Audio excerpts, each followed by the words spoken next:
Perhaps checking a few counter picks on Meister's side, but getting into it, we have the players entering the arena. Let's get started here on game 1.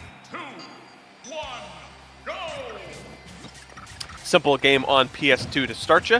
Nothing crazy about it, and it looks like, already out the gate, ARJAY tries to, charge, tries out some tools, but it's just always snuffed up by Nair. Once Maister gets a single hit, it's going to be a 70% combo, I swear.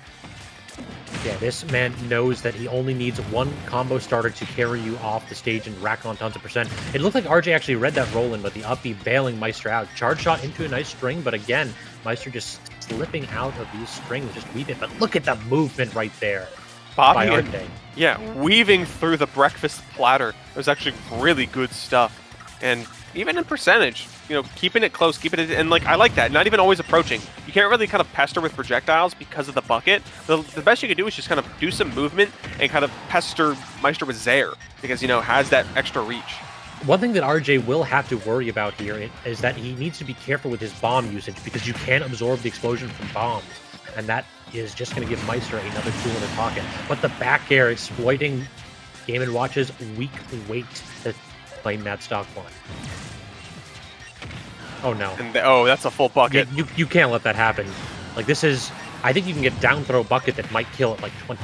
This is a disaster right now for ARJAY. And because Maister keeps it between stocks, it is so huge. It's basically just a free Wario waft. Yes, you can spam projectiles right now because you do take away Game & Watch's access to his reflector when the bucket is full. But you're at 140. Maister only needs one read to go ahead and get the stock, and then your second one might be correct. Hopefully ARJAY can play the defensive game long enough to kind of avoid this nightmare. So far, so good, all things considered. Packing up little bits of extra credit here and there and just trying to hold on to it as long as possible. I like that stun from the charge shot to follow up the quick down tilt. And it's just playing the evasive game. Back air does catch you out, but Meister's going to go ahead and have to set up an edge trap situation. Sets up breakfast, but goes for a dash grab. Not quite working out. Forward air not killing either. ARJAY showing off Samus's weight, living to nearly 180, but that is untechable. You can see them red sparks, and ARJAY will lose stock one.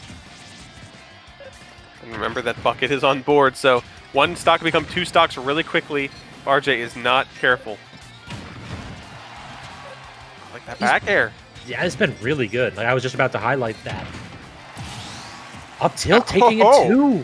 We are seeing such a disparity of kill percentages.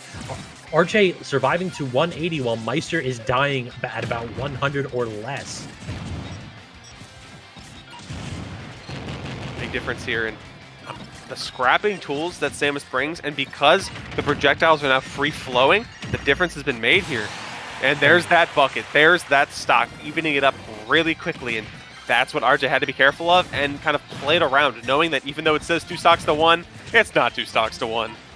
And the Wario Waft comparison coming in pretty clutch right there because we get the up air into off string basically from Game & Watch.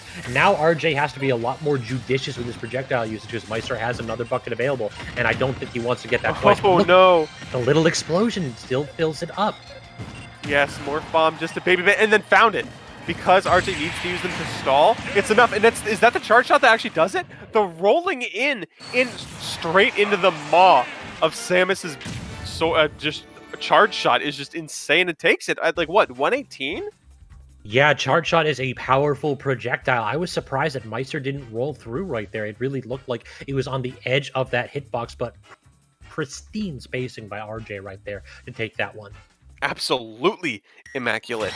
So one game up, ARJAY has the advantage, and I just like the general movement and the general game plan ARJAY brought to the table there. Even though they gave Maister what was basically a free stock because of that bucket, it allowed ARJAY to play more with those projectiles and still add in those excellent scrapping tools that Samus does have. So just the bobbing and weaving through Maister's onslaught worked out pretty well. So I'll have to see what the counter pick will be here. But Maister put on notice after ARJAY shows a clear degree of character knowledge. We are going to small battlefield, so not a huge change.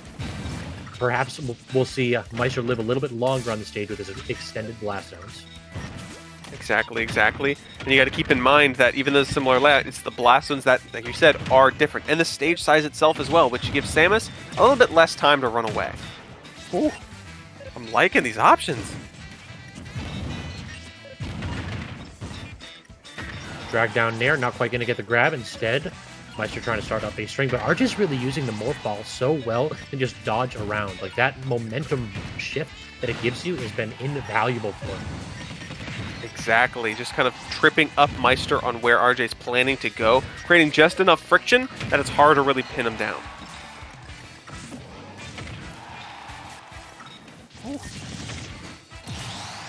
And the back air finishing it off. That's what we need to see more of. Maister has to exploit the bad recovery that Samus has when forced low like that.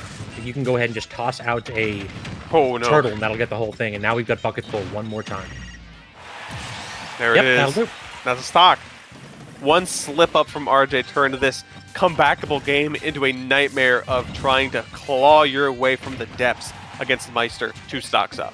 And the big difference here is that now Maister does not need to approach. Like, I feel like in game 1, when you didn't have access to the reflector or the bucket on Maister's end, like, Maister actually just had to run in to make something happen, and RJ could play his projectile game. But here, like, you're down so much that you just have to kind of toss your body at Game & Watch and hope that he messes up.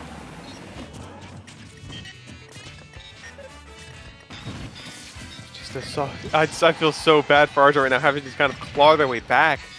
But if they can just find something like a back air or even a neutral air with the power that Samus has, and that is just going to be the quick 3 stock, in fact, because Maister went into Avatar state to put ARJAY on notice. Oh no. This man is perhaps seeing the future a wee bit, as the adjustments made after game 1 were on point. Respect where respect is due. This is why you don't bully the Sleeping Dragon. The Sleeping Dragon does have a Game & Watch, and will make it miserable for you. So what do you think we need to see from RJ, other than like more careful use of charge shots so you don't get zeroed to death? What can he do to go ahead and bring this back in game 3? I think poking and prodding at Maister should do the trick, because Game & Watch doesn't have the best of approach options. So kind of, even though you don't have the projectiles fully due to the bucket being on the table, doing stuff like short hop zaring and just kind of moving around to create pressure without actively committing should make it a little bit easier for RJ to punish any time that Maister does overstep. So if RJ could keep a cool head and play a little bit slow and not let the trigger go too soon on those projectiles, is definitely possible for this game 3. I agree. I think you have to do it the projectiles close up. Like, if Game & Watch is in your face, go ahead and let the charge shot rip, but no more of these full or half stage things. You're just giving Maister plenty of time to react. 3, 2, And it's a good stage too. It's Town and City. It's a stage with room for RJ to run away from and smaller side blast zones. So stuff like back air, even some throws, are actually going to be a lot better at claiming stocks. But getting down is a whole different problem. Town and City has some verticality to it, and if you're not ready to get down from those platforms, that can be rough. And that's what we're seeing. Look at those kind of weird Zaire kind of movement options from RJ, just wanting to poke and prod and not get too close. Stuck on the platform, now getting a string to raise you all the way up. RJ in combo hell right now. How do you actually get down? That's not how. That's not the button. That is the exact wrong button you need. You should not be pressing there. But, okay, good news is the bucket was relatively used early on a kind of mid to high percentage stock. So even though RJ is down a full stock right now, could have been a lot worse. I just love that setup from Maister. That was so brilliant. He used one jab to basically force RJ off stage and then immediately comboed it into bucket. Beautiful work. The power, but isn't bucket frame 1 on that activation? I think it might be. Whatever it is, it's awfully quick. So if you aren't prepared to handle something that crazy, it is rough. So RJ not doing too hot in Town and City right now. Trying to land on top of Game & Watch is also a very difficult ask right here for Samus, who doesn't really have the best landing options, because your shield pressure isn't phenomenal, and Game & Watch is up B and up smash, which are both invulnerable at moments. Only 48% on the first stock, as RJ is getting ready to live on his last right now. It's desperate times call for desperate measures, even though the charge shots are coming out. No buckets just yet. It's the row grab that's going to do it in. Just RJ, a last stock now. Looking bleak, Scabs. You just like jump forward with bucket, like please fill it. He only needs one, but he gets the spike, so that is a way to start your comeback now.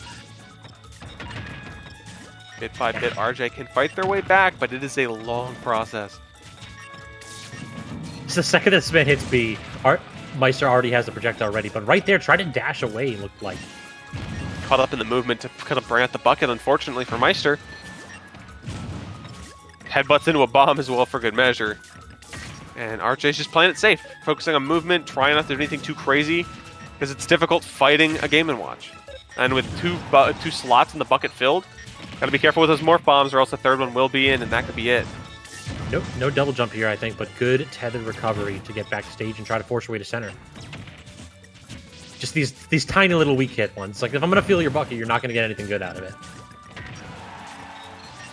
Good chase down by Maister, calling out the roll. Up air again, and then into another up B. RJ running out of resources off stage. Barely missing with that bomb was Maister. That could have finished it up. And that actually reflected it. That's the charge shot. And a little bit of a judgment coming out as well, just for good measure. The rawest of buckets. Looking for something crazy. Back air nearly taking it there at like 80%. A little bit of rage does wonders for this character. Oh. Up in each other's faces, throwing out some big buttons, hoping for something. Charge shot not full, so it's not going to kill. RJ's playing so safe. Yeah, just please hit a button. RJ needs something. He needs Maister to rush in, but Maister, iron will right here, doing his best to just avoid any kind of aggressive, unnecessarily options. And RJ is really charging a certain percentage, not going the full blast, going most of the way there. The back throw should do it. It's the up throw, actually, because of the high rage on RJ. Yeah, that one actually received a buff, too. That's now one of the stronger up throws in the game. RJ needs a miracle to come out on top here, Scabs.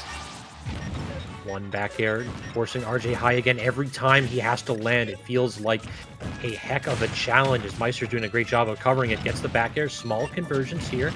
Small victories. You're going to need a couple of those to go ahead and fight this way back.